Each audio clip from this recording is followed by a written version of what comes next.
With the 7th overall pick in the MLB draft, the St. Louis Cardinals selected a player that, coming into the season, was ranked number 1 overall by many experts. This is Locked On Cardinals.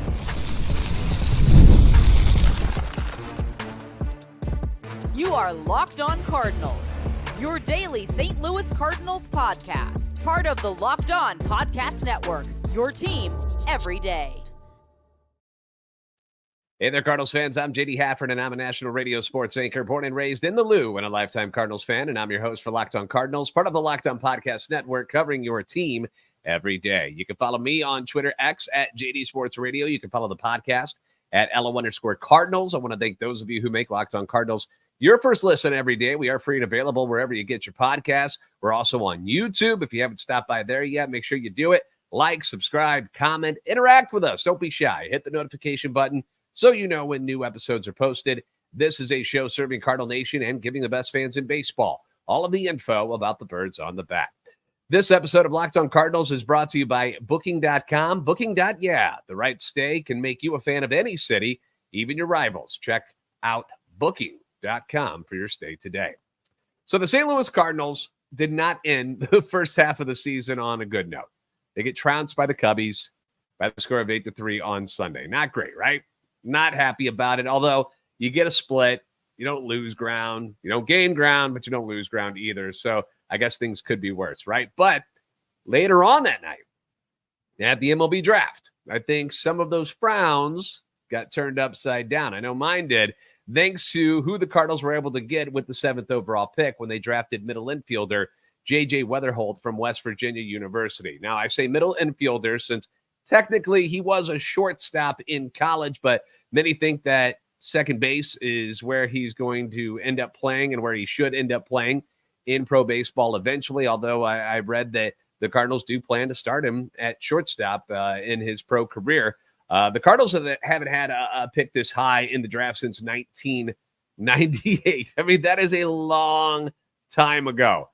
They've been a very successful franchise. So the more you win, the lower your draft pick is. This year, of course, we had the MLB draft lottery, and instead of getting an even higher pick due to the poor record that the Cardinals had in 2023, which I think would have had them at the 6th worst record in Major League Baseball, so they would have the 6th pick.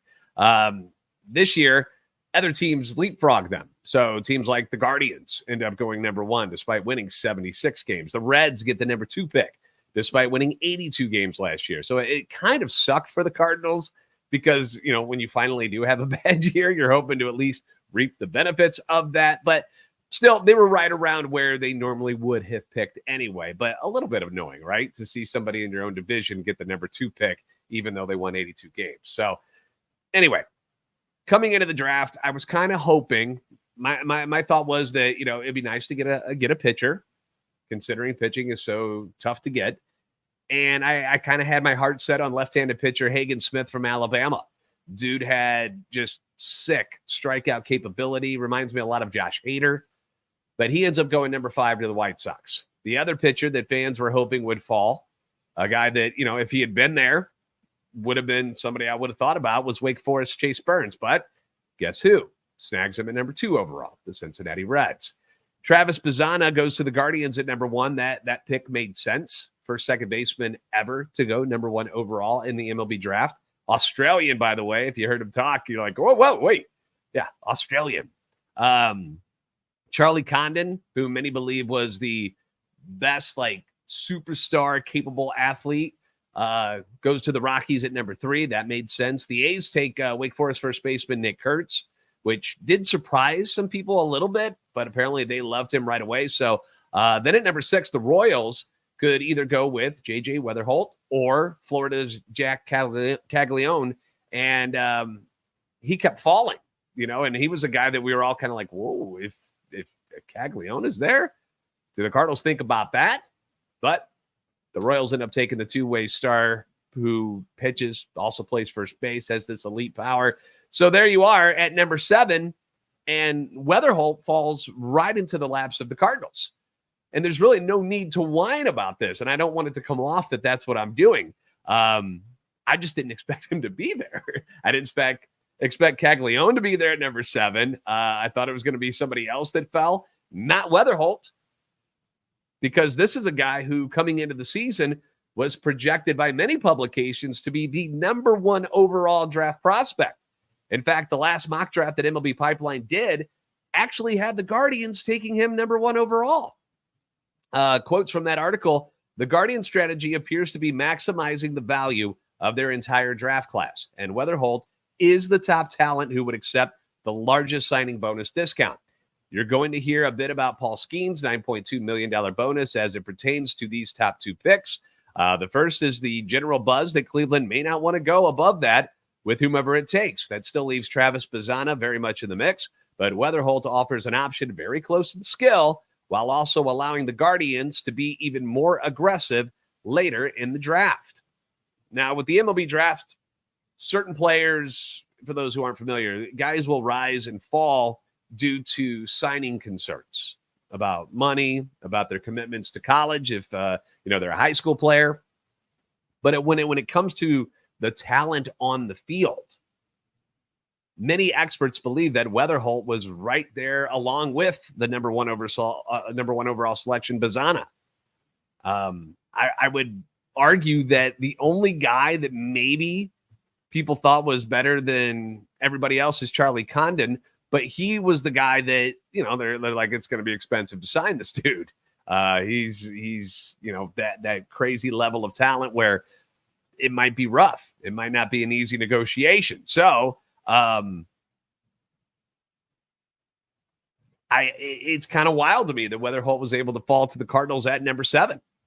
The stats back that up, that he's right up there with Bazzana, especially during his sophomore year in 2023 when the guy was arguably the best hitter in all of college baseball. On getting taken by the Cardinals, JJ said, I had a really great meeting with them. They brought a lot of people in to talk, great conversations. I really wasn't too sure at the end of the day where I would go, but we found out it was the Cardinals, and I couldn't be happier. It's a baseball city. They're winners, and I'm super excited to join the family. So the question is, all right, so if he's so good, if he's such a good guy, and the money wasn't the issue, why the hell did he drop to number 7? I'll explain that to you coming up next on Locked On Cardinals. This episode of Locked On Cardinals is brought to you by Booking.com. Booking.yeah. With summer travel heating up, especially travel for baseball games, it's time to explore those U.S. cities you always secretly wanted to learn more about. And yes, we're even talking about your rival cities, places like Cincinnati and Pittsburgh, okay? You may not like their teams, but you got to admit, Cincinnati and Pittsburgh got some pretty cool setups with the hotels and the restaurants right there on the riverfront. Good places to go. Chicago, obviously, a whole lot of fun. Huge city, dozens and dozens of places by Wrigley and Wrigleyville that you can stay at. And Booking.com has got you covered with hotels, bed and breakfast, vacation rentals, resorts, and so much more. Booking.com, you might just find your perfect stay, even in your baseball rival city.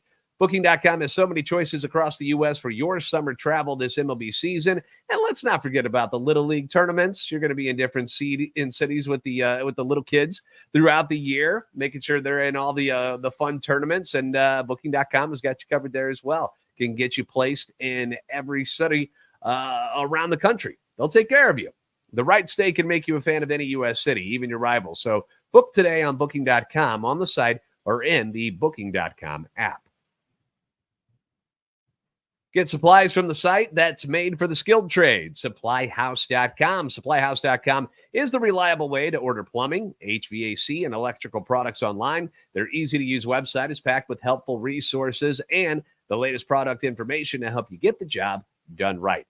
Shop a complete inventory of over 200,000 parts from over 400 top brands and get your order delivered right to your door with fast shipping from coast to coast. Need help with an order? Get expert support and industry-leading service from the friendliest folks in the business, and talk to a real person every time. I am huge on that. Nothing drives me more bonkers, except for striking out with nobody out and runners in scoring position, than when you try to get help with a company and they've got you just pressing buttons, trying to find what you need. I just want to talk to a human. Let me do that. And you can do that here with Supply House. Pros in the skilled trades can get a competitive edge by joining SupplyHouse.com's free Trade Master program. Every Trade Master gets access to a dedicated phone line. You get free shipping and discounts on every order. So join the thousands of trade pros already benefiting from their free membership at SupplyHouse.com/TM and order plumbing, HVAC, and electrical supplies from anywhere with just a few clicks at SupplyHouse.com.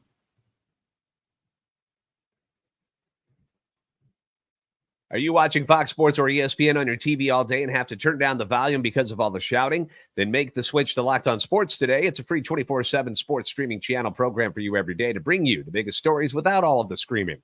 Locked On Sports today brings you can't-miss analysis, opinions, and news, streaming 24/7 on YouTube or the free Amazon Fire TV channels app. It's part of the Locked On Podcast Network, your team every day. Thank you for making Locked On Cardinals your first listen every day. You can leave your comments on YouTube as well as on Twitter X anytime you want. Always love the feedback, good and bad. It's always welcome and encouraged. So, JJ Wetherholt, age 20, back in 2023, an absolutely absurd season at West Virginia. The numbers are just mind-boggling. He slashes .449, has a .517 on-base percentage, .787 slugging, 1.304 OPS. He wins the Division I NCAA batting title. He smashes 16 home runs, 24 doubles, has 60 ribbies, 67 runs scored, steals 36 bases, and he does all of that in 55 games. Like, just ridiculous numbers. Beyond video game numbers. Like, that is just nuts. So there was a ton of hype coming into this season about him. Like I said, lots of places had him ranked number 1 overall. A lot of places had him at number 2.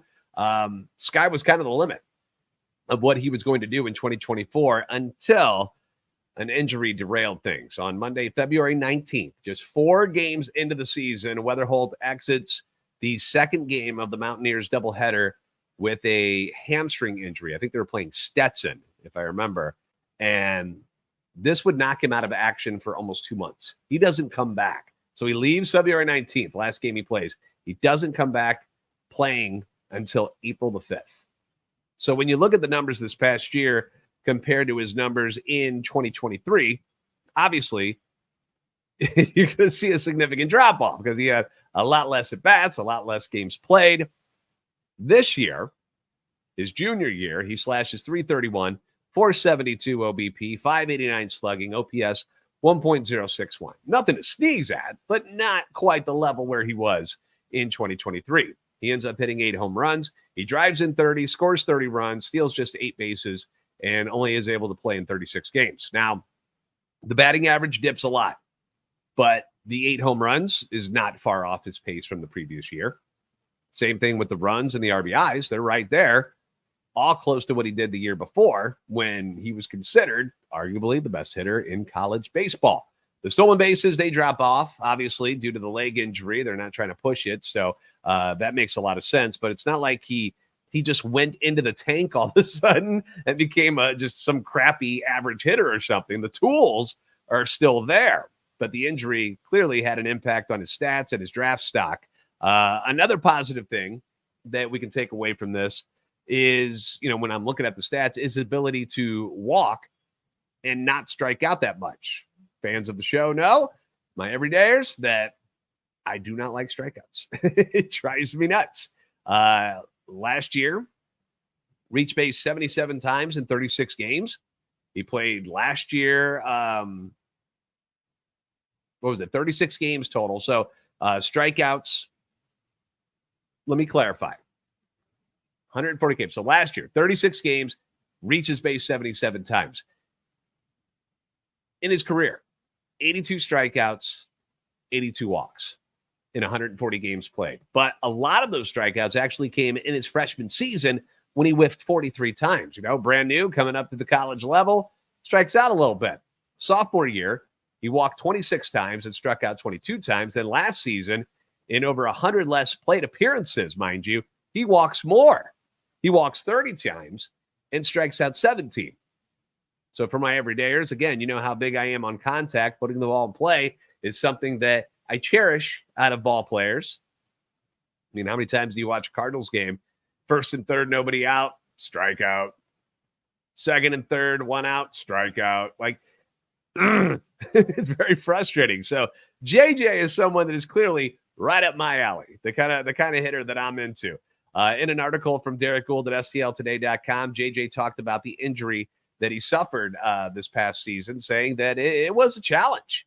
It was the most time I spent away from baseball being injured. It was an opportunity for me to learn. I was just sharper mentally. I went with the flow of things better. I had to grind coming back. My timing was thrown off. Haven't played ball in a while. You have to put all that away. You've got to put away how you feel, how your body feels, how your brain feels, and you've just got to go out there and play and compete. I think I became a tougher player because of it. And another thing that I like about this guy is how mature he sounds for his age. You know, I'm watching the coverage last night of the MLB draft, and I'm seeing him do the interviews with the MLB network. Sounded great. Very mature there. Good, laughing a little bit, but clearly a good head on his shoulders. In clips I've seen online during his time in college and press conferences and stuff, he just seems like a smart kid. And he seems like a kid that, people are going to like, but he's not some, over the top, colorful character. Anyone who is really good at something is always going to have a little bit of arrogance and cockiness. I think that's a good thing, but it doesn't feel like he's over the top with what he thinks about himself. He certainly believes in himself. He has confidence in himself and in his abilities, which is huge. One of the things that I think bothers Dylan Carlson and Nolan Gorman at times, is the confidence factor. I feel like they get down on themselves, and it affects how they play on the field.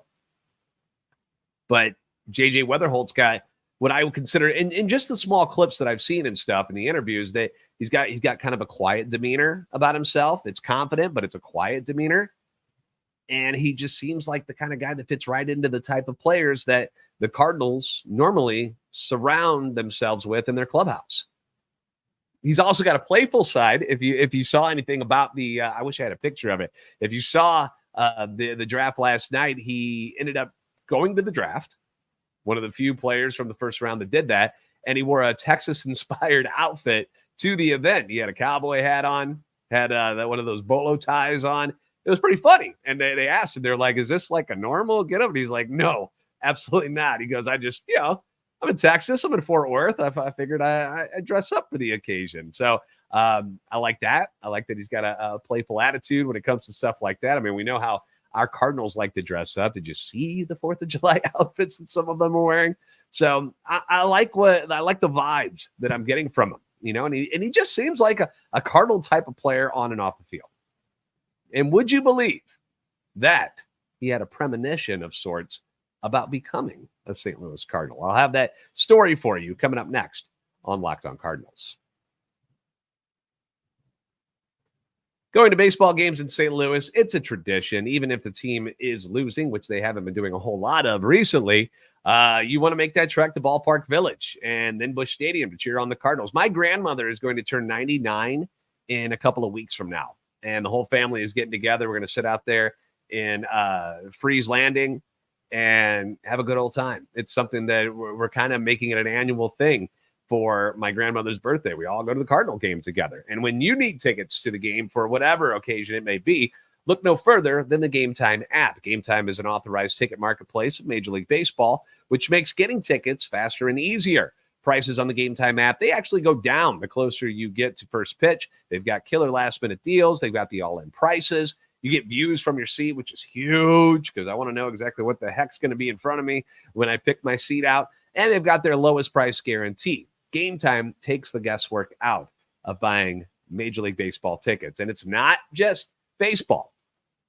They can do this for all sorts of events that you would be interested in. So make sure that you're checking them out for any event that's going to be going on in the area near you. Save up to 60% off buying last minute for sports, concerts, comedy, theater, and a whole lot more. Take the guesswork out of buying MLB tickets with Gametime. Download the Gametime app, create an account, and use the code LOCKEDONMLB for $20 off your first purchase. Again, create an account and redeem code LOCKEDONMLB. That's spelled LOCKEDONMLB for $20 off. Download Gametime today. Last minute tickets, lowest price guaranteed.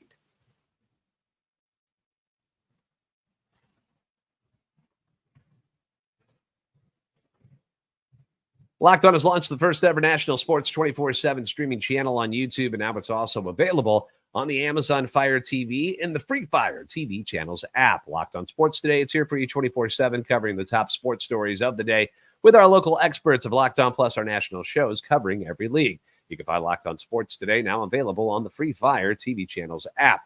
Once again, you can find the article that I'm referring to from Derek Gould at stltoday.com. I'll put a link to it in the description and show notes. But I thought this was kind of a wild story and wanted to share it with you. According to Gould's article, a few weeks ago, Wetherholt woke up. He was taking a nap, woke up, and had a vision. There was a name in his head that he couldn't escape.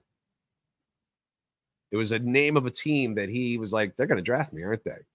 And he texted his advisor, I think I'm going to be a Cardinal. Now, I am a believer in God.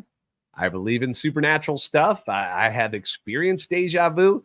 I believe in ghosts. I believe in aliens. I do not believe the world is flat, though. I don't go that far. But I've known people who have had visions, who have had paranormal experiences, and I believe that sometimes the universe speaks to us all in some way, shape, or form. And perhaps that's what happened with JJ here and his premonition of becoming a St. Louis Cardinal. Now, if the universe has a plan and it was for JJ and the Cardinals to come together and win some championships, then who am I to question it, right? I mean, that's good news. But I definitely believe the Cardinals were very fortunate to land a player who appears to me wants to be a Cardinal and was arguably the most talented player available, not only at number 7 where the Cardinals picked, but perhaps in the entire draft. I mean, take away the injury from what happened this past year and just look what he did that sophomore season. I mean, that's a 5-tool guy. He's got it all. He can do it anything you want. Now, the only thing that I've heard that's kind of a knock is that maybe he won't have the power at the major league level, doesn't have the strongest arm in the world, so that's why second base seems to make a whole lot of sense. But he seems like a special player, and it looks like the Cardinals feel the same way. According to an interview with Cardinals assistant GM and director of scouting Randy Flores, when they found out that Wetherholt was there and he was going to be the draft pick, he said, we were very, very excited. If you were to look back and see our draft room discussions from our baseball development group to our mental skills group, who was present at our combine interviews, to our scouts who saw him as an underclassman, or area scouts who have known him for years, if you get any chance to listen to how JJ presents himself in his journey, you realize that this is a special young man. As far as the immediate future goes, Flores said, JJ is ready to begin playing, and we're ready to start his onboarding process. We like the steps he's taken to meet the rigors of the game. He takes what's given to him. He plays up the middle, is athletic, has good hands, speed, makes good contact. JJ knows the zone and has a left-handed swing that does damage. He doesn't chase and has the ability to impact the ball with a wood bat and can hit it out opposite and to the big part of the field. Now, when I was, going through some research and stuff on things that, MLB comparisons is something that you like to look at. And sometimes they're silly because, of course, they're going to compare him to somebody who's awesome. But I saw the name Chase Utley pop up a lot when looking up comparisons of former major league players. And Utley was a little bit bigger than Wetherholt is. Utley was listed at 6'1", 195, JJ 5'10", 190. But I mean, if Wetherholt has the career that Utley had, 6-time All-Star, 4-time Silver Slugger, won a championship with the Phillies in 2008. I mean, boy, oh boy, would this be a home run selection for the Cardinals. I can tell you this much. His new card on MLB The Show rakes. I can tell you that much because I grabbed him as soon as I got up this morning. I was up at 3:30 this morning to start my national stuff, and I was like, I got to buy this kid. He's finally available because they were, releasing the cards last night. Second at bat, popped one dinger, ended up being the game-winning dinger. So very nice. Pair him up with another former Mountaineer and Victor Scott II, who we played with as a freshman. kind of good times on the Cardinals theme team. So might want to check that out if you're still playing MLB The Show. I know college football came out today, so a lot of people might be making the switch. But anyhow, let me know what you guys think about the Cardinals' number one pick in the comments section below. Fan, scratching your head a little bit. I saw some people were worried, like, well, we've got Gorman at second base, and he's only 24. I get that. Nolan Arenado's not going to be here forever, right? Nolan Gorman can make the switch over to third. You could have Gorman, Wynn, Wetherholt, Burleson could be your infield of the future. What do you guys think about that? Let me know. Thanks for making Locked On Cardinals your first listen every day. If you haven't already, give us a follow on Twitter, X at @LO_Cardinals and at JD Sports Radio. Please like and subscribe on YouTube. That way you can help our channel and our love for the St. Louis Cardinals grow. You guys are the best fans in baseball for a reason. I'll see you next time on Locked On Cardinals.